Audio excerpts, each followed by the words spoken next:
Sudah, Mbak? Sudah. Oke, jadi selamat pagi menjelang siang Bapak dan Ibu guru semuanya. Perkenalkan, saya Desi Pratiwi, saya saintifik dari PT Amerta Indah Utsuka. Kali ini saya akan mencoba untuk sharing mengenai nutrition for youth atau gizi untuk anak muda nih. Kita mulai dari youth. Di sini Bapak Ibu semuanya, saya ada gambar siklus hidup mulai dari bayi hingga lanjut usia. Nah, youth itu sebenarnya merupakan orang-orang yang berusia antara 15 sampai 24 tahun. Di sini berarti youth itu meliputi remaja dan juga dewasa, khususnya remaja pertengahan, remaja akhir, dan dewasa muda.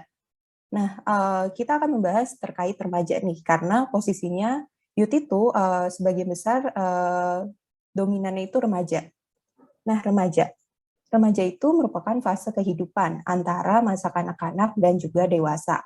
Nah, bisa dibilang juga kalau remaja ini merupakan masa peralihan dari fisik yang anak-anak menjadi fisik dewasa, seperti itu.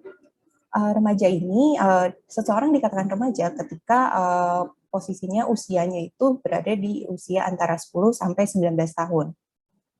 Karena remaja ini merupakan masa peralihan dari anak-anak menjadi dewasa, sebenarnya banyak sekali perubahan yang terjadi saat remaja. Apa aja sih yang terjadi saat remaja? Kita akan bahas satu-satu.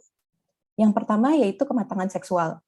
Di sini maksudnya di mana organ reproduksi remaja sudah mulai berkembang dan mulai aktif. Bisa kita sebut juga dengan pubertas, seperti itu. Nah, perubahan ini juga bersamaan dengan penambahan tinggi badan, berat badan, komposisi tubuh, dan juga perubahan hormon. Yang kedua ada peningkatan TB atau tinggi badan dan juga berat badan. Pada saat remaja terjadi percepatan pertumbuhan tinggi badan loh, seperti yang tadi Coach Doni juga sampaikan. Dan uniknya ini secara ilmiahnya memang untuk perempuan biasanya lebih dulu mengalami percepatan pertumbuhan tinggi dibandingkan laki-laki. Bisa dilihat ya, ketika dulu SD atau SMP, itu biasanya anak perempuan lebih tinggi dibandingkan anak laki-laki, seperti itu. Tapi masa percepatannya nanti akan disusul oleh remaja laki-laki. Penambahan tinggi badan ini pun juga diikuti dengan penambahan berat badan. Yang ketiga ada perkembangan tulang. Nah, masa remaja ini sebenarnya masa krusial atau masa penting untuk perkembangan tulang, karena perkembangan tulang pada masa ini itu sangat tinggi. Bahkan remaja itu bisa dibilang merupakan masa penting untuk pencegahan osteoporosis. Yang terakhir yaitu perubahan komposisi tubuh, di mana sebelum pubertas itu komposisi tubuh antara laki-laki dan perempuan itu berbedanya hanya sedikit. Namun ketika sudah memasuki masa remaja dan nantinya saat dewasa, itu perempuan mengalami peningkatan lemak yang lebih banyak, sedangkan laki-laki mengalami peningkatan itu pada otot dan tulang. Nah, karena adanya pertumbuhan dan perkembangan yang cukup pesat, bisa dibilang sebenarnya pertumbuhan dan perkembangan saat remaja itu kedua paling cepat dibandingkan selama masa hidup kita. Yang pertamanya itu saat bayi. Maka ada peningkatan kebutuhan zat gizi yang perlu diperhatikan juga. Yang pertama yaitu energi yang cukup dan vitamin B untuk memastikan energi ini untuk digunakan dalam masa pertumbuhan dan perkembangan. Lalu yang kedua ada protein, seng, zat besi, dan ini fungsinya untuk pembentukan otot. Lalu yang ketiga ada zat besi, folat, vitamin B12, dan tembaga. Ini untuk membentuk sel darah untuk membawa nutrisi dan oksigen ke seluruh tubuh. Yang terakhir ada kalsium, fosfor, magnesium, dan vitamin D. Ini fungsinya untuk pembentukan tulang yang maksimal. Karena tadi saat remaja itu memang perkembangan tulang itu sangat pesat. Nah, namun sayangnya di Indonesia itu remaja itu ada masalah gizi loh. Yang pertama itu adalah anemia yang sebagian besar diakibatkan karena kekurangan zat besi atau yang kita bisa sebut juga dengan anemia defisiensi besi. Anemia ini sebenarnya bisa terjadi karena konsumsi zat besi yang kurang, lalu kehilangan darah yang banyak, lalu juga karena adanya infeksi seperti itu. Hasil dari Riskesdas 2018 atau riset kesehatan dasar yang dilakukan oleh Kemenkes menunjukkan bahwa 32% remaja itu mengalami anemia. Nah, ini bisa kita sebut juga 3 dari 10 remaja itu mengalami anemia.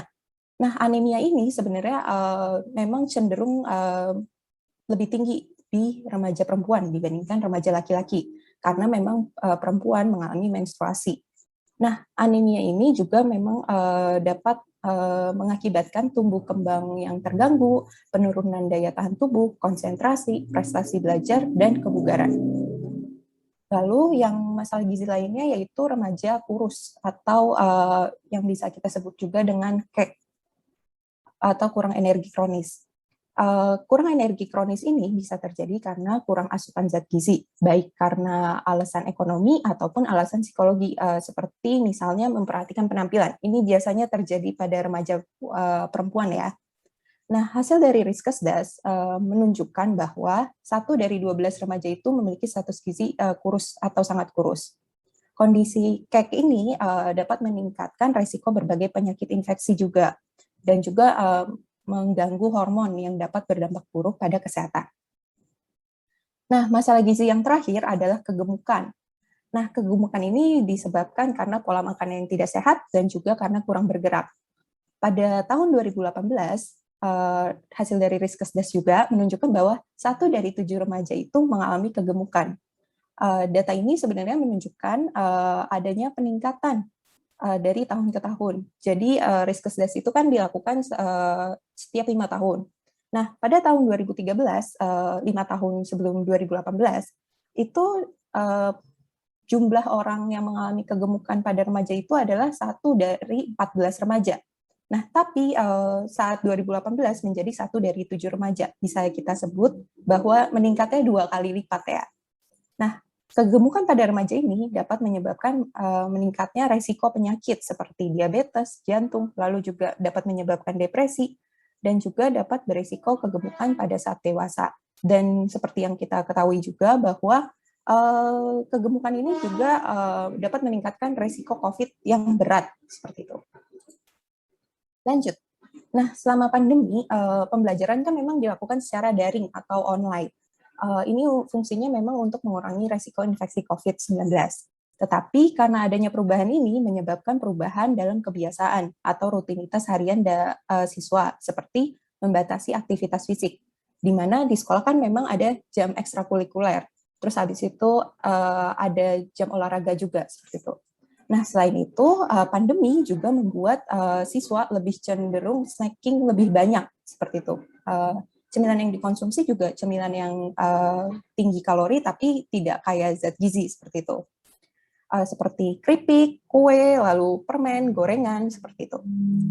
Dan sedihnya dan seringnya juga, kedua hal ini dilakukan secara bersama-sama, di mana dia sambil belajar online, dia tidak bergerak, lalu juga sambil ngemil gitu. Kedua hal ini merupakan faktor yang dapat menyebabkan kenaikan berat badan selama pembelajaran daring, seperti itu. Selanjutnya kita masuk ke bagaimana sih cara mengukur status gizi pada remaja. Sebenarnya cara mengukur status gizi pada remaja itu hampir mirip dengan orang dewasa, yaitu dengan menggunakan indeks massa tubuh. Indeks massa tubuh ini atau IMT dihitung dengan membagikan berat badan dengan tinggi badan dalam meter yang dikuadratkan. Nah, perbedaannya dengan status gizi remaja dan status gizi dewasa, untuk dewasa kan memang sudah ada batasannya yang pasti, misalnya kurang dari 18,5 itu underweight, seperti itu. Nah, tapi untuk remaja itu perlu disesuaikan lagi dengan standar IMT menurut umur, atau kita bisa cek di standar antropometri anak, terdapat di Permenkes RI nomor 2 tahun 2020 tentang standar antropometri anak, bisa dicek di halaman 44 sampai 55 untuk remaja, seperti itu. Nah, di sini saya mencoba untuk mensimplify, menyingkatkan yang ada di Permenkes itu. Jadi untuk anak laki-laki dan perempuan itu juga dibedakan. Nah, di sini ada per tahunnya juga dibedakan, 15 tahun, 16 tahun, 17 tahun, 18 tahun, dan status gizinya itu dibagi menjadi 5, gizi buruk, gizi kurang, gizi baik, gizi lebih, dan juga obesitas. Di mana gizi buruk dan gizi kurang ini bisa disebut dengan tadi kurang energi kronis, gizi lebih dan obesitas itu disebut kegemukan, seperti itu.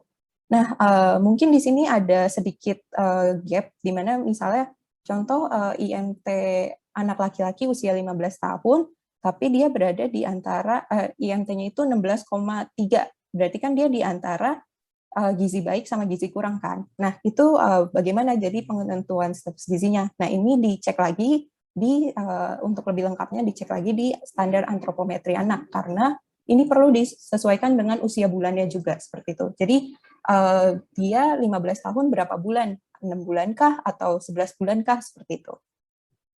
Nah, ini sebagai contoh, jadi ada A, seorang anak laki-laki berusia 17 tahun, dengan berat badan 75 kg, dan tinggi badan 170 cm. Status gizi A adalah, yang pertama kita lakukan adalah mengukur indeks massa tubuh, atau IMT, dengan membagi berat badan, yaitu 75 kg, membagi 75 kg dengan membagi tinggi badan, tapi yang dalam meter. Jadi 170 cm itu dijadikan meter dulu, yaitu 1,7, lalu dikuadratkan. Ditemukan hasilnya 25,95. Nah, lalu kita cek ke tabel tadi, seperti itu. Nah, dia kan usianya 17 tahun ya, berarti kita harus fokus di bagian sini. Nah, terus kita cari IMT beliau, IMTA ini berapa, di mana, seperti itu. Berarti dia ada di gizi lebih kan, karena dia antara 24,3 sampai 29,2. Maka dari itu status gizi A adalah gizi lebih. Nah, selanjutnya ada kurva pertumbuhan. Nah, di sini sebenarnya merupakan gambaran dari yang tadi saya paparkan. Jadi memang untuk melihat pertumbuhan remaja itu yang kita lihat adalah indeks massa tubuh yang dipakai itu dari WHO. Di sini itu juga bisa kita plotkan untuk melihat status gizi anak remaja seperti itu. Nah, kalau dilihat dari kurva pertumbuhan, pada usia remaja, dari usia 10 tahun sampai 19 tahun, dibandingkan dengan 5 sampai 10 tahun, pertumbuhannya cukup tinggi ya, cukup pesat dibandingkan dengan sebelumnya, seperti itu. Baik perempuan maupun laki-laki. Kita lanjut ke kebutuhan nutrisi. Jadi sebenarnya zat gizi itu, atau nutrisi itu terbagi menjadi 2. Ada zat gizi makro dan juga ada zat gizi mikro. Apa sih yang membedakannya? Zat gizi makro itu posisinya adalah zat gizi yang dibutuhkan dalam jumlah banyak, tapi sebenarnya nggak sebanyak itu. Maka dari itu satuannya dalam bentuk gram, seperti itu. Berbeda dengan zat gizi mikro, di mana dia itu dibutuhkan dalam jumlah sedikit, tapi posisinya tetap harus dibutuhkan, tetap harus dikonsumsi setiap hari, karena ini untuk menunjang kesehatan. Nah, zat gizi mikro ini dibutuhkan dalam jumlah sedikit, maka dari itu satuannya adalah miligram. Nah, zat gizi makro terdiri dari karbohidrat yang bisa kita temukan di nasi, lalu roti, lalu kentang, jagung, seperti itu. Lalu terdiri dari protein yang bisa kita temukan dari lauk pauk, baik hewani ataupun nabati. Lauk pauk hewani seperti daging, ayam, telur, ikan, seperti itu. Lalu untuk nabatinya itu seperti dari kacang kedelai, kacang hijau, kacang merah, tempe, seperti itu. Lalu lemak. Lemak ini bisa ditemukan di minyak terutama. Nah, juga lemak ini juga bisa ditemukan di alpukat, lalu ikan yang berlemak seperti ikan salmon, lalu juga kacang almond, seperti itu. Lalu juga ada air. Dan zat gizi mikro terdiri dari mineral dan vitamin, di mana ion atau elektrolit itu tuh termasuk mineral. Nah, vitamin dan mineral ini dapat ditemukan di sayur-sayuran dan buah-buahan. Nah, kita lanjut ke gizi seimbang ya. Jadi, kan kebutuhan zat gizi saat remaja itu cukup banyak ya, cukup banyak, lalu juga ini posisinya untuk mendukung pertumbuhannya. Nah, sebenarnya untuk memenuhi kebutuhan itu cukup dengan menerapkan gizi seimbang. Di sini ada tumpeng gizi seimbang yang merupakan panduan konsumsi sehari-hari.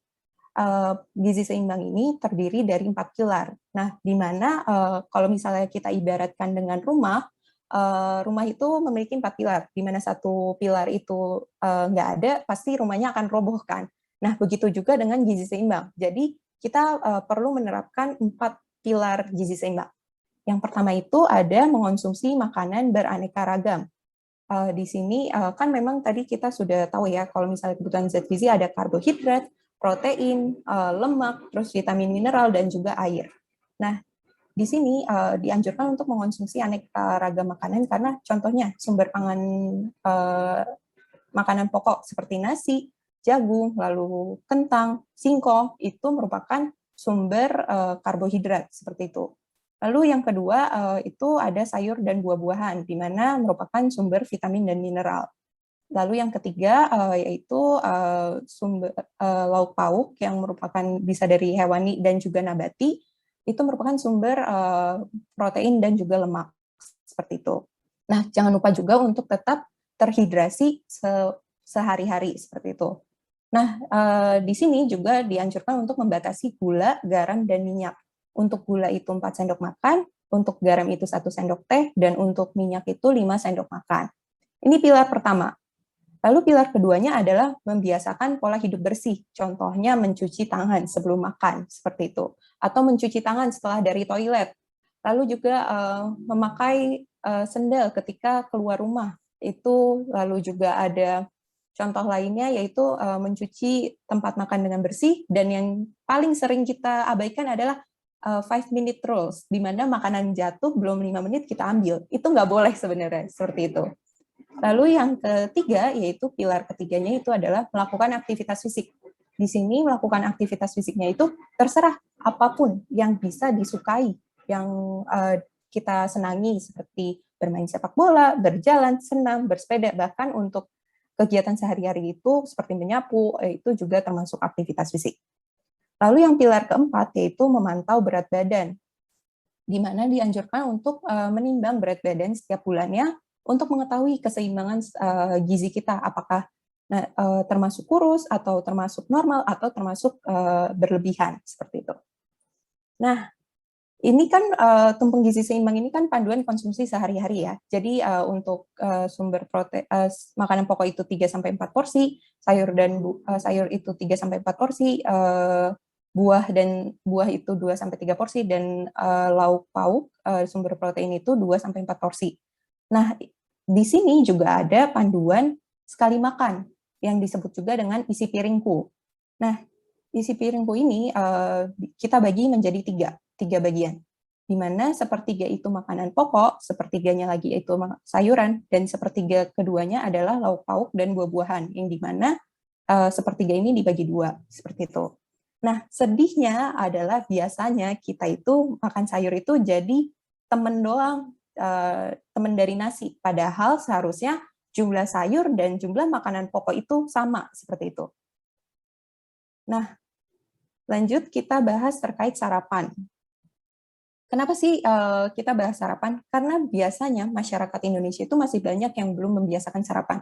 Padahal dengan nggak sarapan itu bisa berdampak buruk terhadap proses belajar untuk anak sekolah, lalu juga dapat menurunkan aktivitas fisik, lalu juga menyebabkan kegemukan, dan juga dapat meningkatkan resiko jajan yang nggak sehat karena lapar kan, jadi akan membeli yang tersedia saja seperti itu.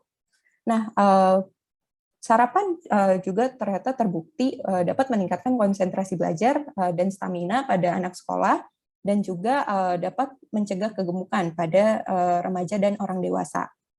Nah, kita akan bahas terkait waktu. Kapan sih sarapan itu? Waktunya umumnya sejak pagi, dari bangun tidur hingga jam 9 pagi. Lalu, kenapa harus? Karena posisinya sarapan ini untuk menjamin ketersediaan energi pada tubuh untuk kita beraktivitas kan.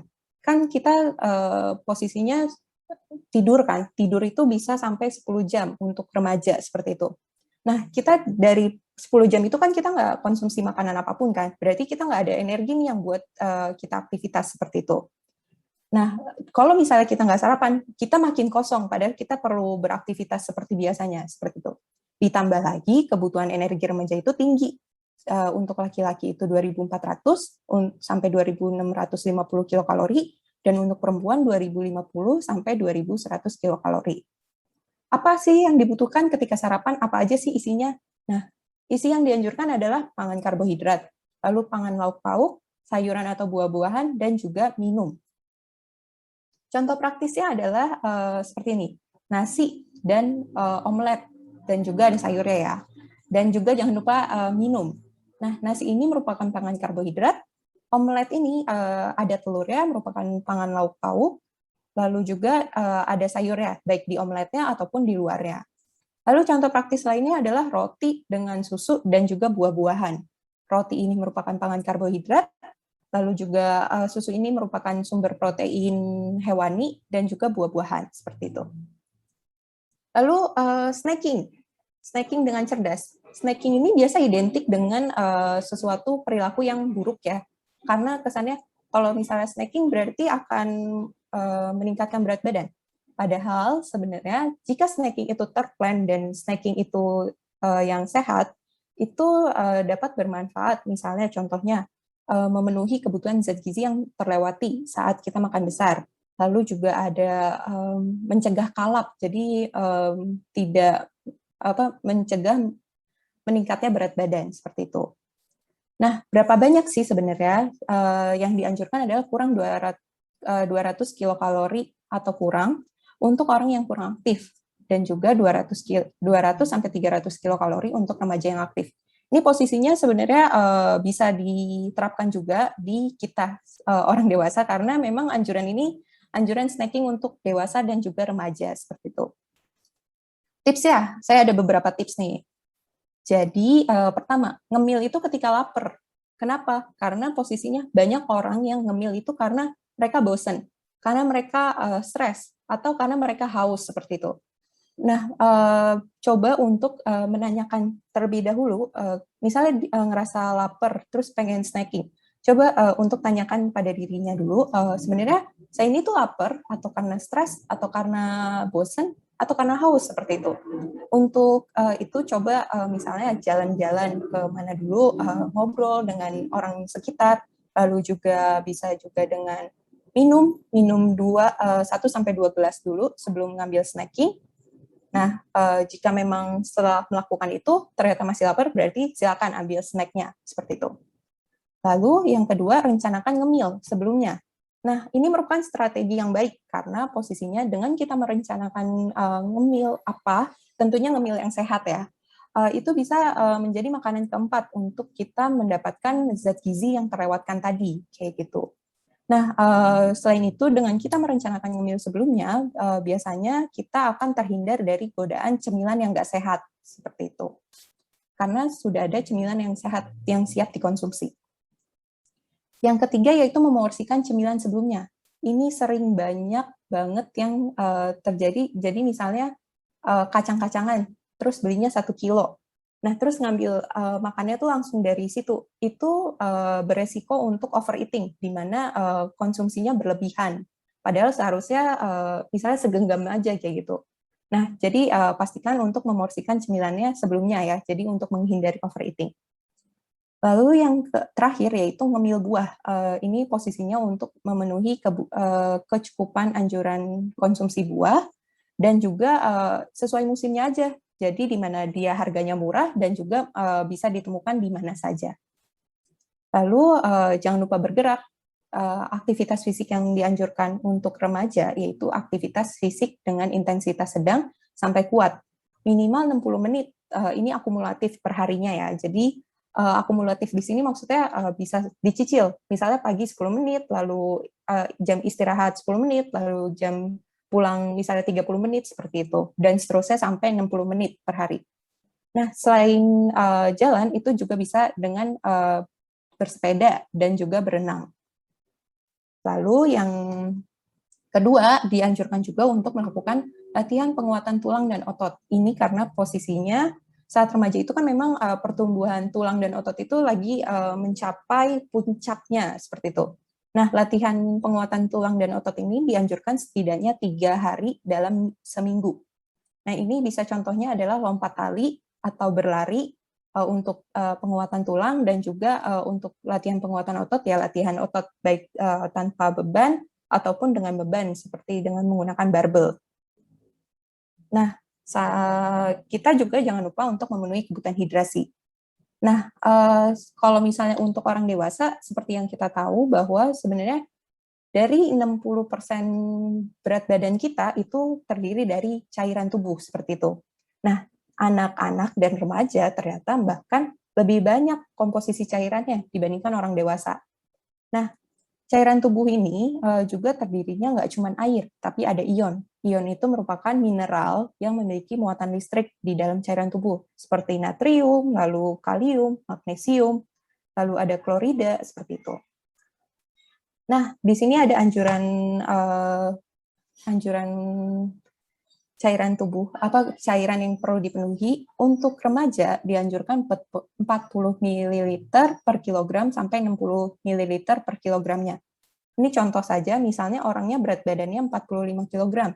Berapa range kebutuhan cairannya? Tinggal dikali aja. Jadi 45 kali 40 sama 45 kali 60. Ditemukan hasilnya 1.800 sampai 2.700 ml per harinya. Nah, sebenarnya tanda-tanda kekurangan cairan tuh jadi sedikit ini ya, sedikit kita tidak sadari. Contohnya cepat lelah, kehausan, kulit selalu kering, pusing, sulit fokus, gelisah, selera makan hilang, dan juga yang terakhir yaitu urin berwarna gelap dan pekat. Nah, kapan aja sih sebenarnya kita harus menjaga hidrasi? Sebenarnya itu sepanjang hari, meskipun semua kegiatan itu di rumah. Karena posisinya kita diem aja tuh sebenarnya kita mengeluarkan cairan tubuh. Misalnya dengan kita bernafas, itu tuh cairan tubuh kita juga ada yang keluar. Lalu melalui kulit, even nggak keringetan, itu pun juga kita mengeluarkan cairan tubuh. Dan juga saat olahraga, yang dimana kita cairan tubuhnya itu lebih banyak keluar karena kita berkeringat kan. Nah, di sini ada strategi hidrasi selama olahraga. Dianjurkannya baik sebelum, saat, dan juga sesudah.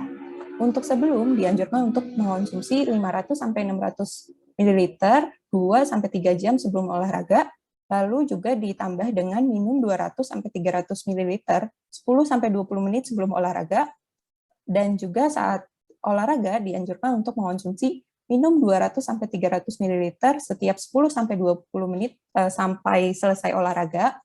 Lalu dan yang sesudahnya itu minum 1,5 liter cairan untuk setiap 1 kg berat badan yang hilang.